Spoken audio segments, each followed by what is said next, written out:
आता तेच अजित पवार मांडीवर घेऊन बसले. नाही नाही, आमचं बाळ कसं गोड आहे, कसं चांगलं आहे, कसं छान आहे, कसं आहे. आता त्या अजित पवारांना मांडीवर घेऊन फिरताय.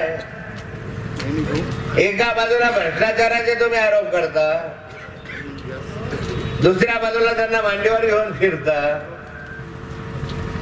जनतेचा विश्वासघात नाही हा जनतेचा विश्वासघात आहे.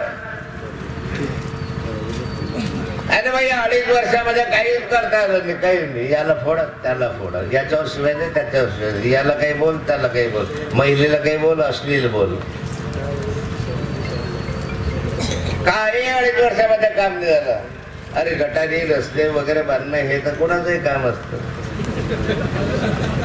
दर 5 वर्षाला रस्ते बनतो, 5 वर्षाला खड्डे पडले की नवीन रस्ता बांधावा लागतो, नवीन आमदार बांधत राहतो. आमच्या आमदार साहेबांच्या मोताळ्याला मी आलो होतो. मग त्यांनी मला सांगितलं, वल्लभभाई पटेलांचा पुतळा बसवताय, सौंदर्यीकरण करतोय, माझ्या पैशात नाही सगळं करताय. पण आमदार साहेब जर स्वतःच्या पैशातनं करत असेल तर कौतुक केलंच पाहिजे. स्वतःच्या पैशातनं ज्यावेळेस कोणी माणूस करतो, मग तो विरोधी पक्षाचा असो का सत्ताधारी पक्षाचा असो, त्याचं कौतुक केलं पाहिजे. मी म्हटलं, आमदार साहेब एवढा मोठा हे जर स्वतःच्या पैशातनं करत असाल तर तुम्हाला आनंद वाटतो. मी तुमच्या निवडणुकीला जर आलो प्रचाराला, तुमच्या विरोधामध्ये तुम्ही काय बोलू. पण एवढं मोठं काम तुम्ही स्वतःच्या खर्चानं उभं केलं. पण नंतर आता समजलं की त्या लोकवर्गणीतलं झालं.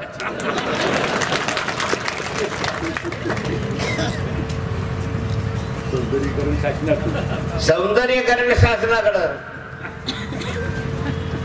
अरे पोरगी आमच्या जागेनं फक्त तुम्ही घातले, तिथं आमच्या खर्चानं उभे राहिलं पुतळा.